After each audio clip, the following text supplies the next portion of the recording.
stock, crypto, credit moves. Good afternoon, YouTube. Back again for a short video. In this discussion, we're going to talk about the stock options. And the question that I was asked is, what is a call option and is it safer than buying stocks? That's a very good question. So the first part I want to discuss is what actually is a call option. And I like to go and get a definition from Investopedia. I know what a call option is, but I like to put it in terms where other people can understand. So it pretty much states, what is a call option? Call options are financial contracts that give the option buyer the right, but not the obligation to buy a stock, bond, commodity, or other assets at a specified price within a certain period of time. The stock, bond, or commodity is called underlying asset. A call buyer profits when the underlying asset increases.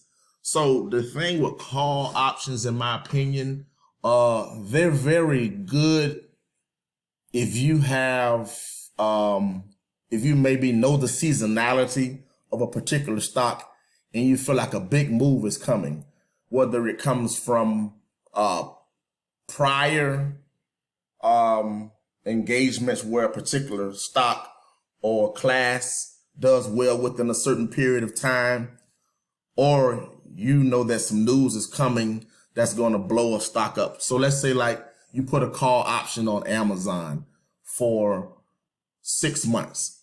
You would have to pay the option seller a premium, and you would actually control 100 shares of that stock during that particular time. Call options, the only way you're going to make money is if that stock rises.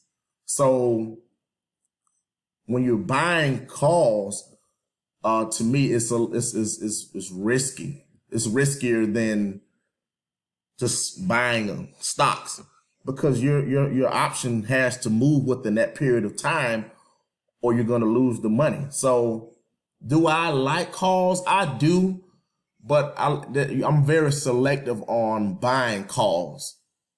And the second part to that question was, is it safer to just buy actual stock? Well, the benefit in buying actual stock would be that you're not under a time. With options, your position has to move within that defined time, or you're going to lose your money. And time decay starts to beat that call option down as it gets closer to expiration. So the benefit in the call would be you're limiting your losses compared to buying the actual stock. So let me go into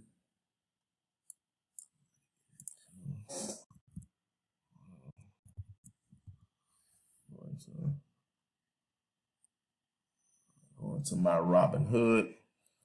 Let's actually pull up. Let's just pull a stock up. This example, I like QuantumScape, which is a EV battery company in the making. All right.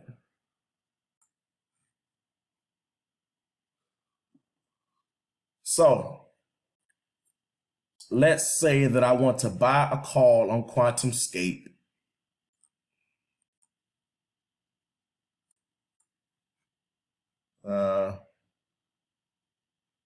See if I wanted to make this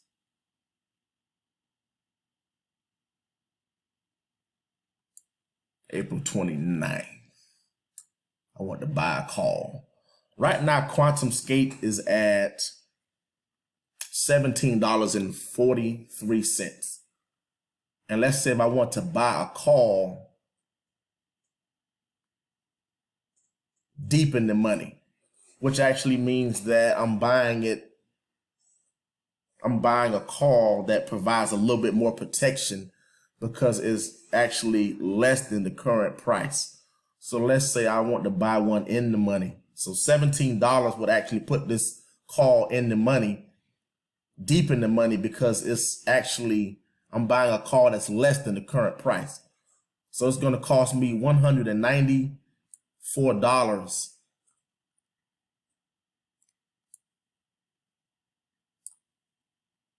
if I want to buy this call. So by buying this call, I'm controlling 100 shares of QS.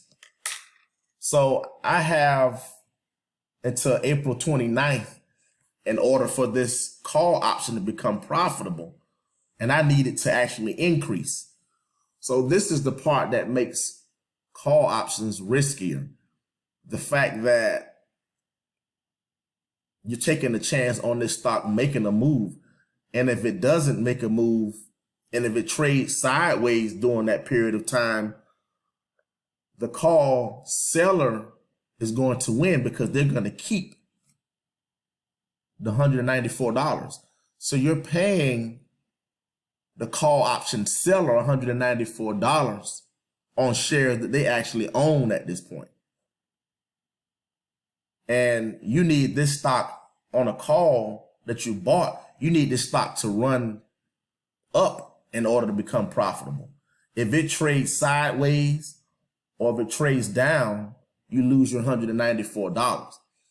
So comparing that to buying a stock. So let's say if you had to buy 1,000 shares of QuantumScape and you bought it at $17, 100 shares. So you would be out of $1,750 if you bought 100 shares. That would be $1,750 if you bought 100 shares. So which one is riskier? In the short term, I think the call option would be riskier, because the only way you make money is if the stock runs up. At least with the shares, if you buy the shares, you're not under a time restraint. So even if the shares drop in price, you can have the time to just wait for that stock to recover, or you just can double down on your positions, buy the dips. And I'll do a video on buying dips and when you should buy dips, because all dips are not buys. So just because a stock has fallen, it could just be bad news or a bad stock market. Like right now, we're still having inflation and war. So you can't get so caught up in short-term action in the stock market. You definitely have to be patient. But to me, the safer play would be just buying shares. You're spending more, it's more riskier because you're spending more money.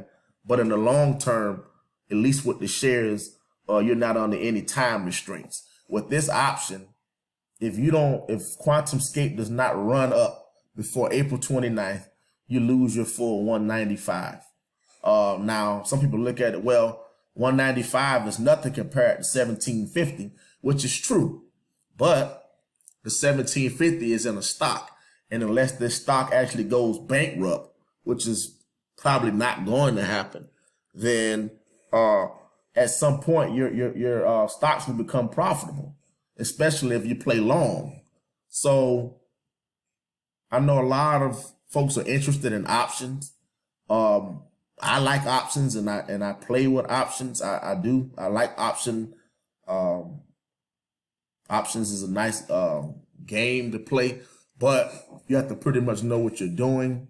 It's riskier, especially on the buying, and buying calls and buying puts is a lot more riskier than selling calls and puts, which I'll do in another video.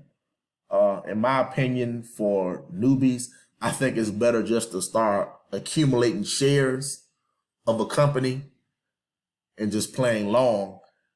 And then later on, you can actually learn how to start selling calls. I'll do a video on that next. But like I said, I hope this actually helps to explain what a call option is, why they're valuable, and when to use them. They're valuable because you're not tying up a whole lot of money in order to control 100 shares of a company. It's riskier because you only have 1 month for this option to be in your favor.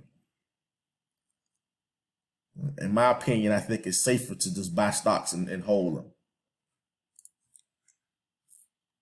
So let's go back in here before we wrap up here. Key takeaways: a call option contract gives the owner the right but not the obligation to buy a specific amount of underlying securities at a specific price within a specific time. You pay a fee to purchase a call option called the premium. This per share charge is maximum you can lose. That's one benefit that's good in the buying of the calls. You're limiting how much money you can lose. Where when you buy a stock, if a company goes bankrupt, of course you're going to lose all your money. But that's where you have to do your due diligence to make sure that you're putting your money in good companies. Another option would be if you decided you wanted to go long on a call. They cost more. You can do a long call option, and that's actually similar to actually buying the shares. So let's go back and let's say if you want to do a long call options, which I would recommend if you're actually going to get into buying calls. So let's say if you went January 2023, these call options are a lot more expensive, but if a position goes against you, you have more time to recover. And these are actually called leap options. So if you're going to buy calls, I definitely would recommend going a year out, at least 6 months out, because it gives you a better chance to actually become profitable. Short-term buying, that's just gambling in my opinion. I definitely recommend buying calls that are 6 months to a year out, so you give yourself a better chance to become profitable. The calls are going to cost more, but you're limiting your risk if you want to play the calls. So I'm going to stop this video here. I'd like for you to comment, subscribe, share, and until next time, signing off.